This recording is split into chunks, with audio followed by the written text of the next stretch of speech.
Today, we're going to look at how, as we recraft our identity to one that's more representative of us today, how we can tackle people that perhaps are not interested in the new you, in the shift that you have made in your life that can bring out the best version of yourself. This topic is quite personal to me because over the last few years, I've been on a journey of change, a journey where that can bring out the best in me so I can then enable the people that I serve to bring out the best in themselves. As I went through this journey, one of the things that I found out about myself was that I was able to go and give out more than 100%, especially when I felt someone was in need. And I didn't quite understand why these same people would not accept me when I change to look after myself, and why they were not then supportive of my positive journey. This confused me for some time. So then the solution the way I deal with problems is to go for a walk and then look at peer-reviewed articles on the problem that I face, just so I can get an independent, valid point of view. One of the reasons why I'm again doing a diploma in psychology is to understand it myself so I can help you. So what I found was I found it quite interesting, and a psychologist pointed this out to me, that often always going the extra mile or 10 extra miles without looking after yourself is good, but it's not always healthy if you haven't put those guards around you to protect yourself. I found that interesting because being raised in a South Asian and a New Zealand context is that you tend to give, you raise in a way that giving is better than taking, which is still true. But what I didn't learn was, as you give, you also need to be wise in protecting yourself, in protecting your spirit, in guarding your soul, in guarding your well-being, so then you can consistently keep giving, and able to understand when to let go, when people are truly in need, and when people are deceiving you to get what they want.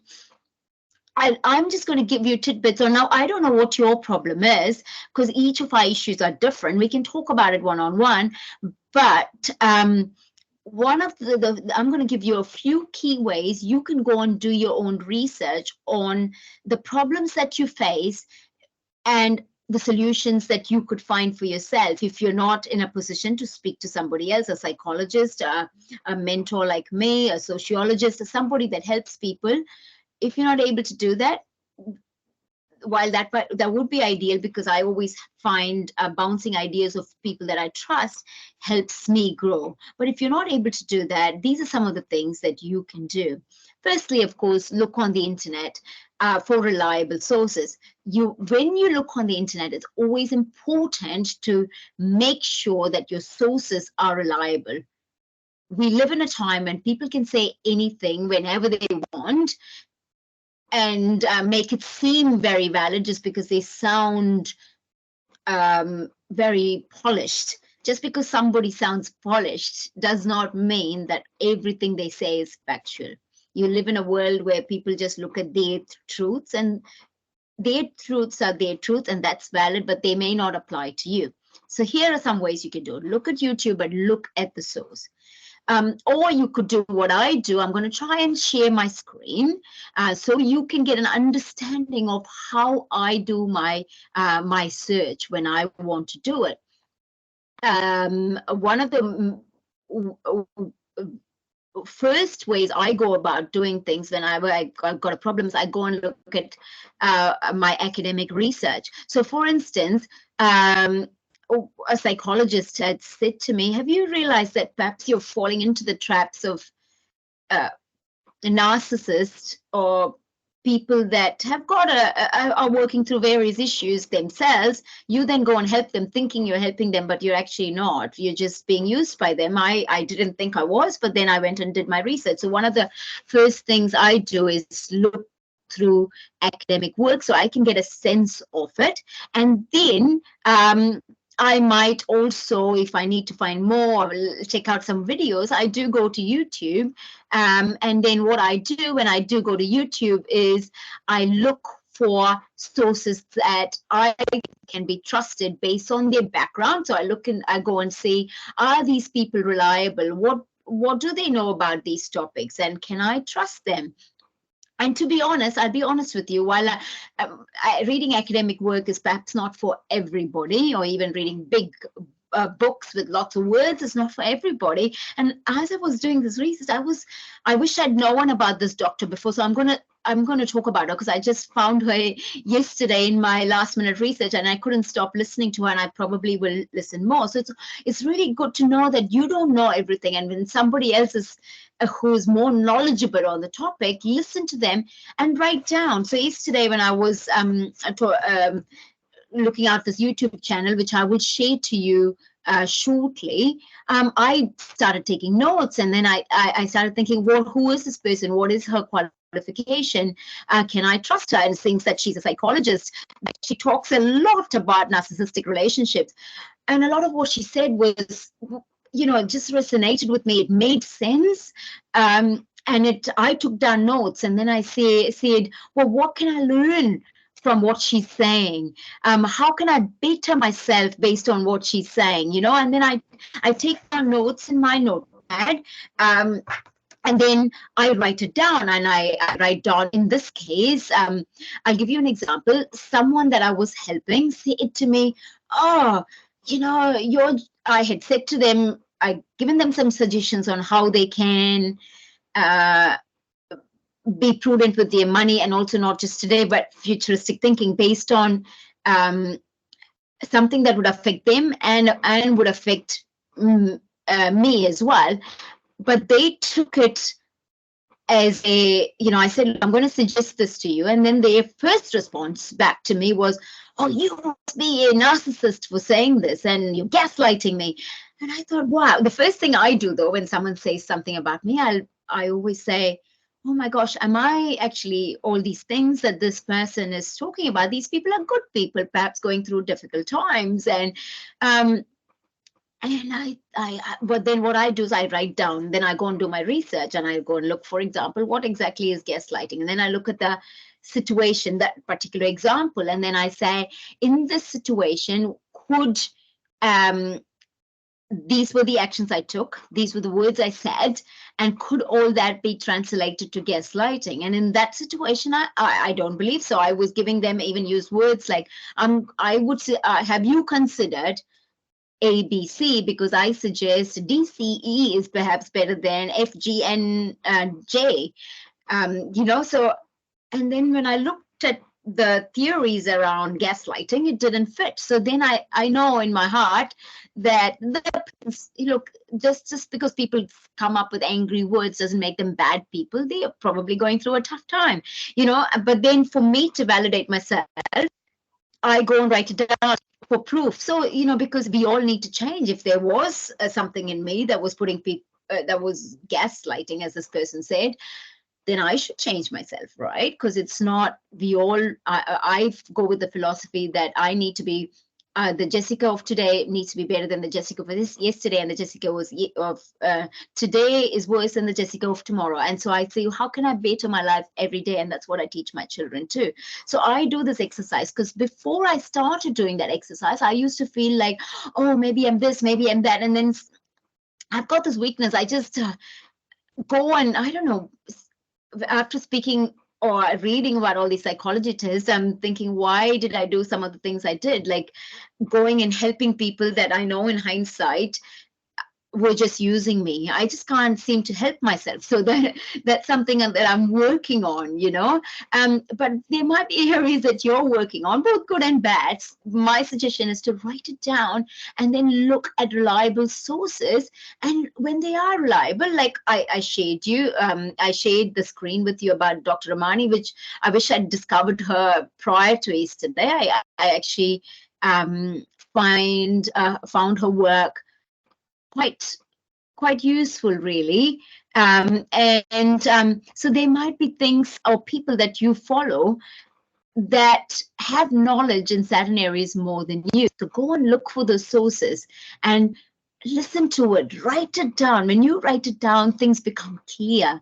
And then as you do that, look at, well, are there any areas in my life that I can improve in each circumstance?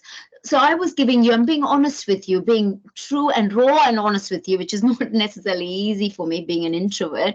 But I think that is necessary. All of us need to do that so we can all improve ourselves. So this example of this person who I've suggested, like and it was an area of which I had a lot of expertise in. So I said, I suggest, have you considered A, B, and C?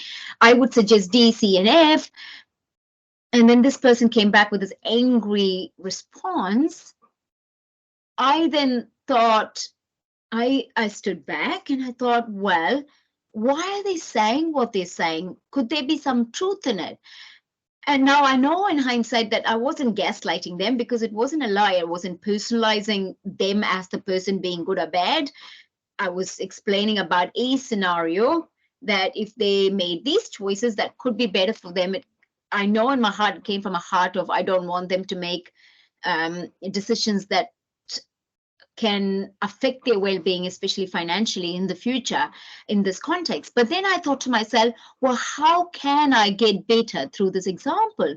One of the outtakes was that I have always found it very easy to speak the truth, especially in areas that I have knowledge on.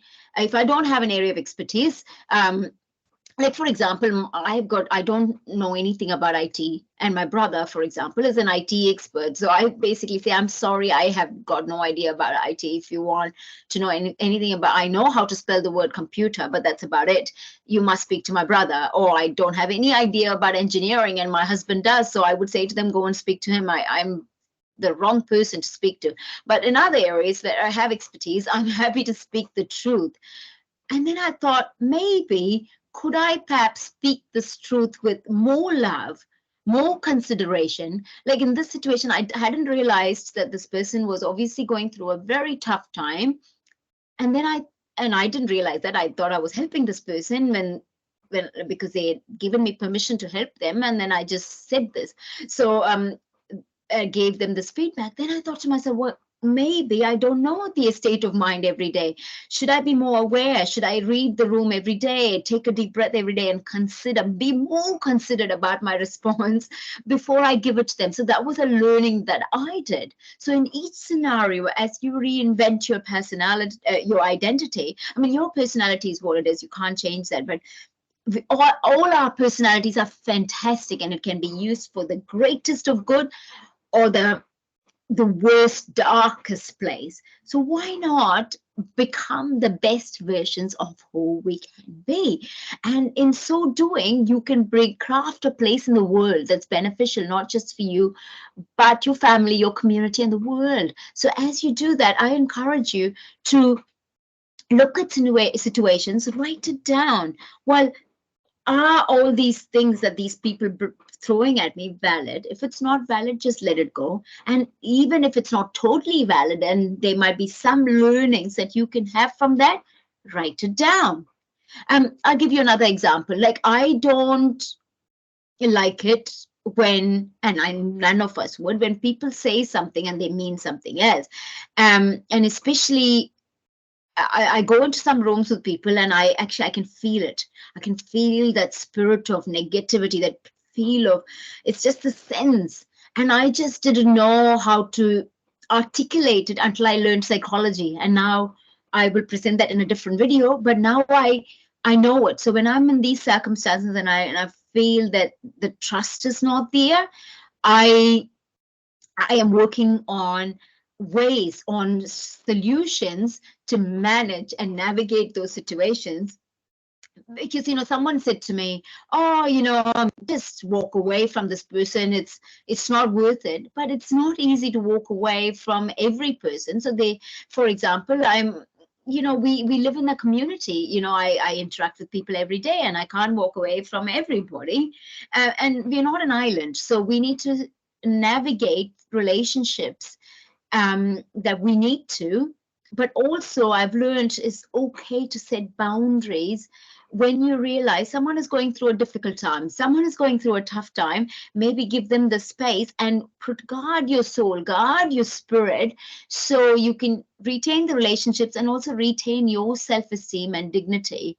Because I found in my life I got so tired going out of my way helping people, and my weakness was that I thought that these people, I didn't want any money from them, I didn't want them to worship me.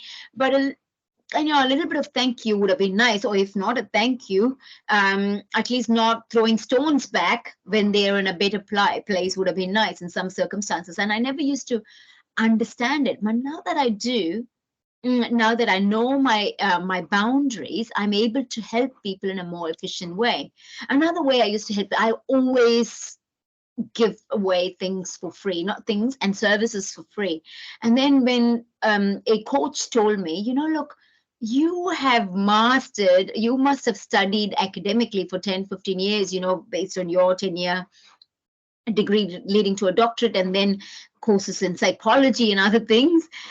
And why are you always giving these things all the time for free? They're not valuing you. I thought, oh no, but I've got to be kind to people all the time.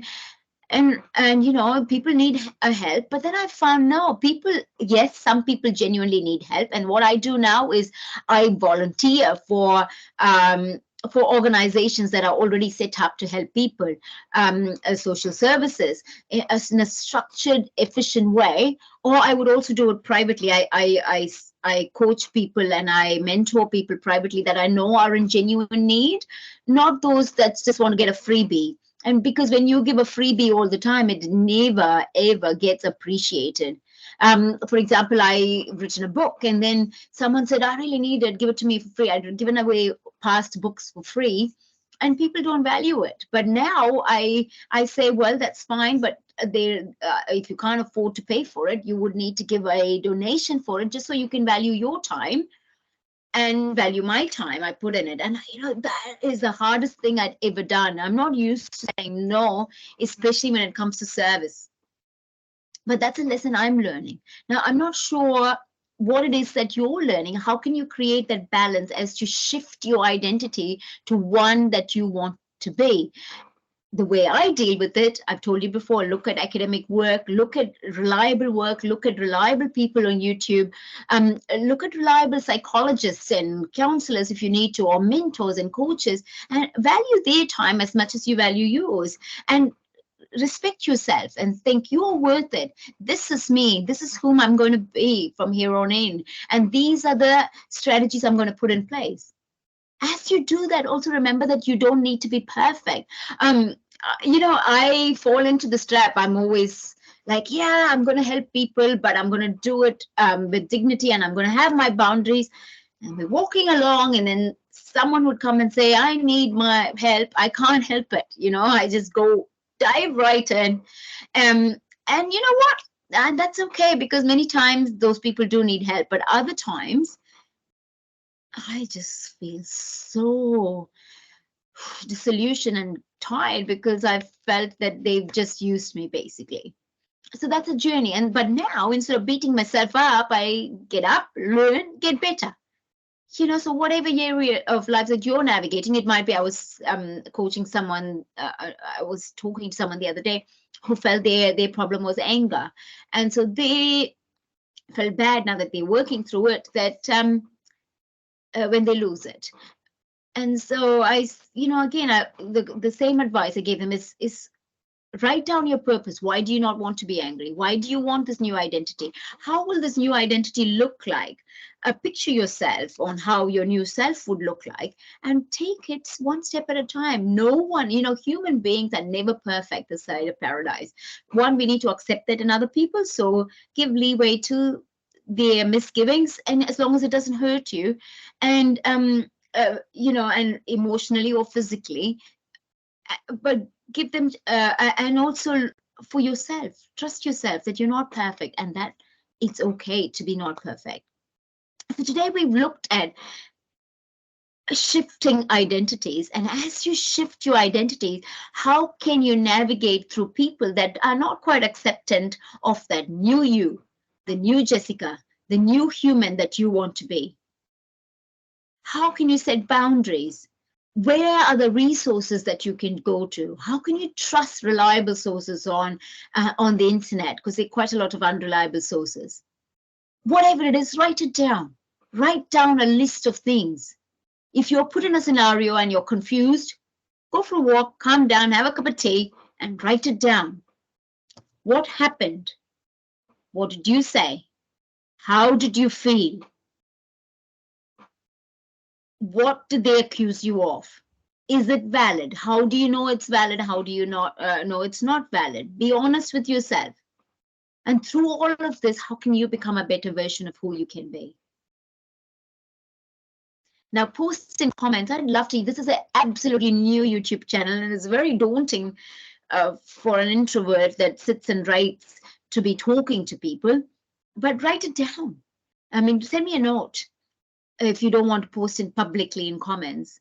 What you think, how I can improve, perhaps. What are the things you'd like to hear about? My expertise is understanding how you can craft a place helping you craft your place in the world the way it's meant to be, and helping organizations craft a place that can help people to thrive. My email address is contact@drjgdrjessicagray.co.nz, or just post in comments or send me a message on social media. On how we can better this channel together, the things you would like to listen to. Until next time, this is Dr. Jessica Gray signing off. Keep sparkling wherever you are.